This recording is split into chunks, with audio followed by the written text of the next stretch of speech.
All guests on ZASLOW Show 2.0, of course, brought to us by the official beer of the program, Johnny Cuba. What better time to tell you about picking up a six-pack of Johnny than right now? It is the weekend. We got football going on. Check out your local Sedanos, Presidente, Winn-Dixie, Fresco y Mas. You can pick up a six-pack of Johnny Cuba right there. You know what I'm talking about. A refreshing German lager in a can. Make sure you drink responsibly.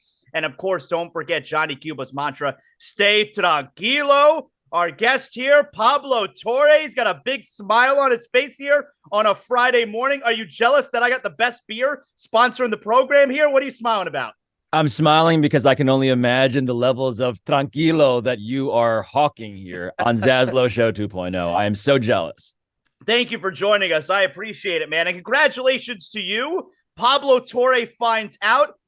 Are we all going to be calling it very soon PTFO and everybody knows what that means? Absolutely. They're entendres. I live in a world of entendres, Zaz. And yeah, pick your most explicit one and just presume that I'm going for that. So we've been waiting for this. I mean, you joined Meadowlark Media, I don't know, like a year ago? It's like a long time ago. Time's a construct, all right? Time is a construct. Did I join in April? Maybe, technically, but how much time has really passed? It feels like it's been a long time, but also, I think you'll agree, who the fuck knows anymore? Well, I mean, hell, you came out the first episode with a bang. I watched both. You got 2 episodes out now. I watched both episodes yesterday because I do my research. When I have a guest on, I make sure I'm pillar to pillar. I know what's going on in their life, all right? So I sat down and I watched all of both episodes yesterday. And so tell everyone first, before I ask you about the episodes, tell everybody first what the idea of the show is, how you came up with the idea.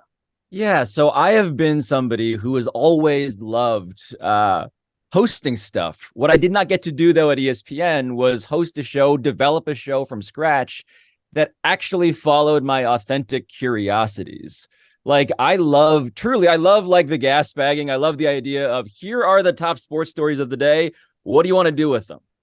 But for me, sometimes I go off the board, man. Sometimes what I'm most fascinated by to launch a new show premised on curiosity and journalistic and pseudo-journalistic investigations is humiliate the man who's paying me money to join Meadowlark Media. And so that first episode you alluded to, which I thank you for listening to and watching, of course, is about how Dan Le Batard happened to interview one Donald Trump over the period of 2013, 14, 15, and then has ran from that for years. And I realized we should figure out what's on those tapes. Those tapes had been erased. ZASLOW, you've been to that studio. They were erased, only remaining on a certain hard drive in that room. And so I went into that hard drive, pulled those tapes, confronted Dan with them. And I don't think he's ever sweated as much, which I think you can appreciate is an almost planetary level of danger.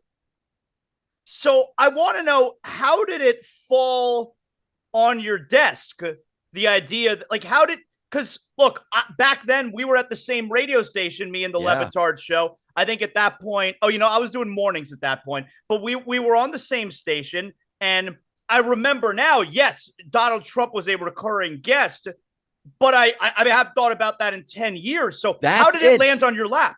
It's that. So, okay. So this is why I loved this story so much. I knew I wanted to launch with it, was because people sort of saw this happen. But because, again, time is a construct, because nothing is real anymore, because, wait a minute, that guy's president? All right, I guess just anything's possible now. Everyone forgot, like, the lead up.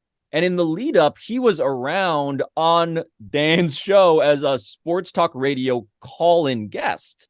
And of course, he's, as you'll see on the tapes, like, legitimately hilarious. And we reckon with this sort of great radio guest. Oh my gosh. We reckon with what it means to be the bad guys in the documentary, laughing along with Trump, but also being honest about, like, why we laugh even still today. Yeah. But all of which is to say that I was a guest of Dan, a first-time co-host in Miami in 2015, and Trump was a guest on my first show.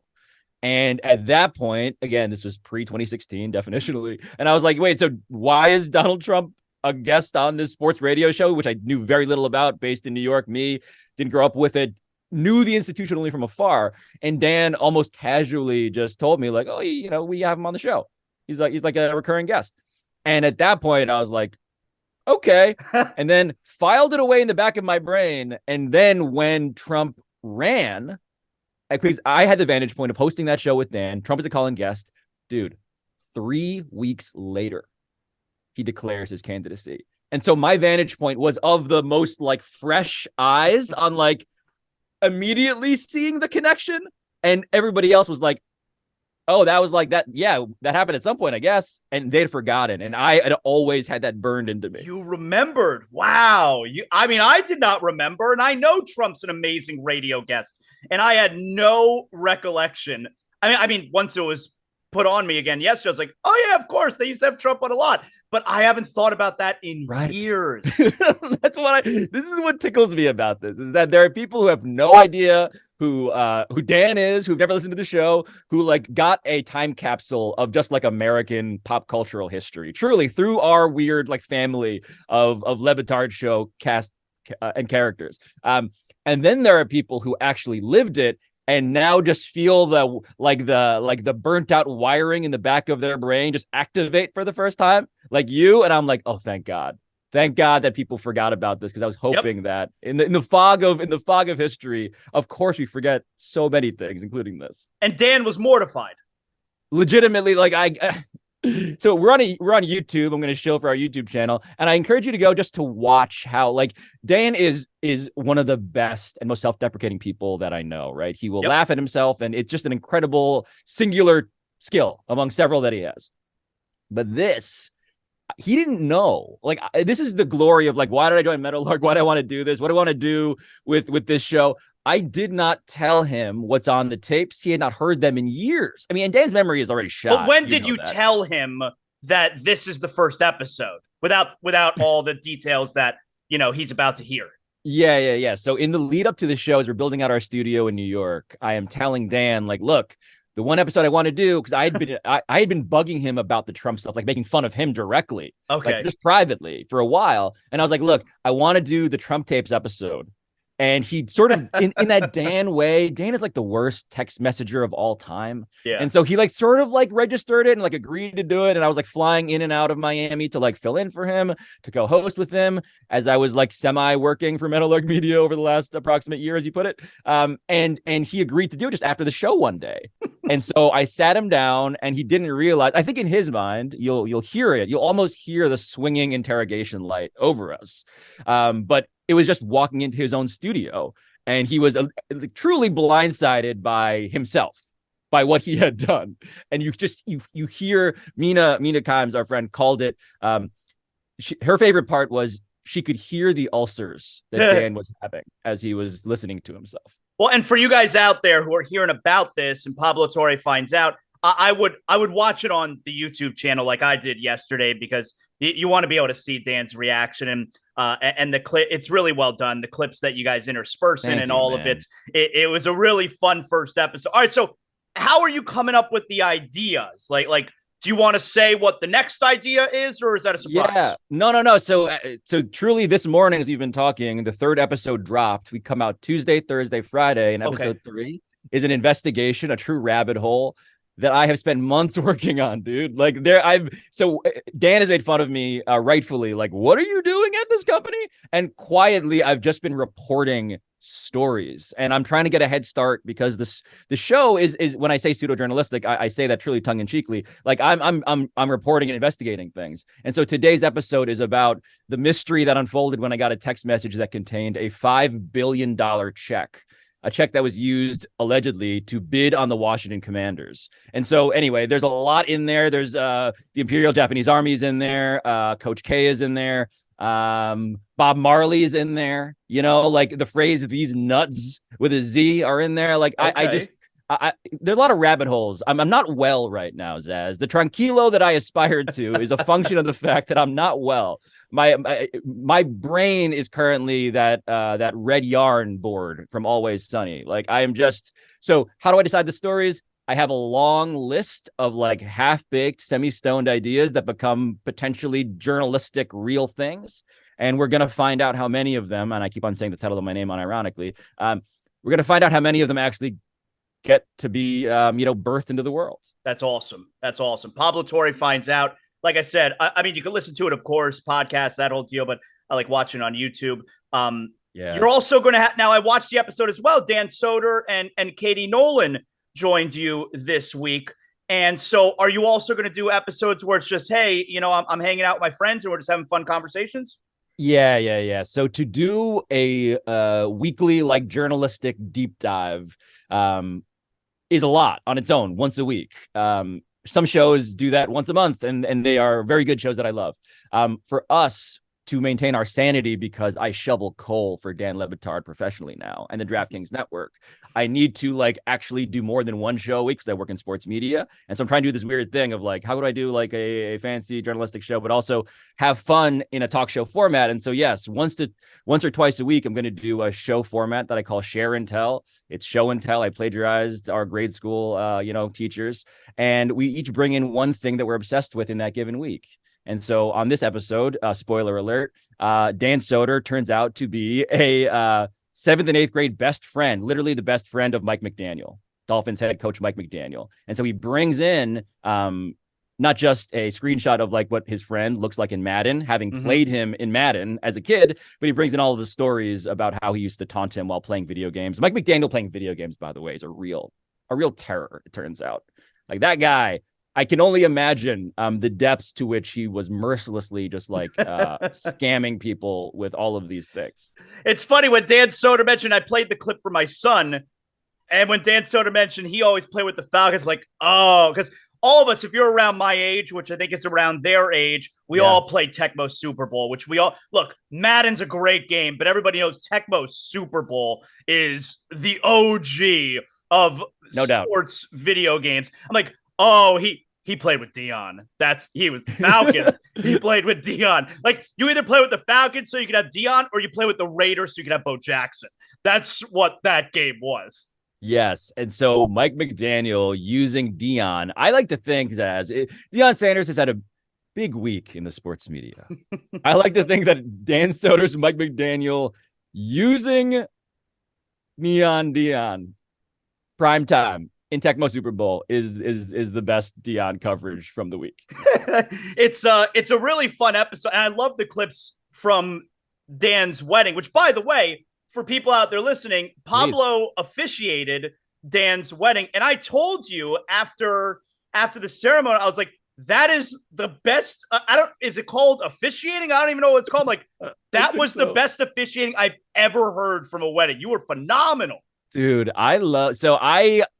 you've always made me feel tranquilo because I think about you telling me that at a moment of just like insecurity, right? Like, so just we paint the picture on the episode through the vantage point of Katie and Dan Soder, but just so Zaz and I can explain what it was like I'm officiating this wedding. I'm marrying Dan and Valerie in front of God and country. And I look up and Pat Riley's there. And I just like lock eyes with like Pat Riley at one point, and Mickey Arison and Andre Dawson and you and all of the ESPN characters and the sports media, Dan Patrick's, like it was just very stressful. And so when I got good feedback from two people in particular that I remember very dearly, you and Pat Riley's wife, who said something very similar. I'd never met her. I was like, okay, I can breathe. I can now go get stoned in the corner because it's time for me to just. Having done my journalistic duty, having reported a wedding vows speech for Dan and Valerie, I can rest.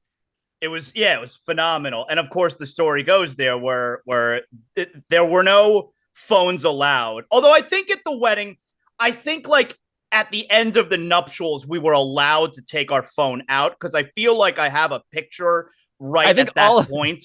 I think all of us kind of quietly broke the rules. Yeah. That's kind of how I think it happened. Yeah. And so Dan Soder and Katie Nolan's relationship got outed. You see in the story, unintentionally by ESPN's Marty Smith, that a video that was posted online, which I enjoyed watching on the video yesterday because I saw myself in the background there. So I enjoyed that. I'm in the background. Oh, you know what? Here's my first regret as host of Pablo Torre Finds Out. We needed to telestrate that. We needed a spot shadow Zaz. We needed a spot shadow Katie's hand, like lightly grazing Dan Soder's back, which is the reveal for all of like the Le Batard subreddit to like glom onto the story. What an absurd evening all around. It was really fun. And you know what? I have such a funny story too from Dan's wedding, directly involving Dan Soder, that I love telling people. Oh no, I don't know this. So I will tell you. It's during the cocktail hour, all right? And look, I'm a huge pro wrestling fan, so I love telling this story. But you know, you don't have that many people you could talk about pro wrestling with, especially because growing up at my age, you're growing up in the 80s, you love wrestling. It's very taboo to like pro wrestling. That's something you keep to yourself, you know? Yeah. This is the thing that I do on my own when I'm at home. Nobody else can know about my weird thing, all right? But we're at the cocktail hour. My wife and I love Billions. We're huge fans of the show. Love Billions. So obviously we love Dan Soder's character in this show. And we see Dan Soder's there with Katie Nolan. But I'm not interested in talking about Billions. Whatever. He probably doesn't even want to talk about work, you know?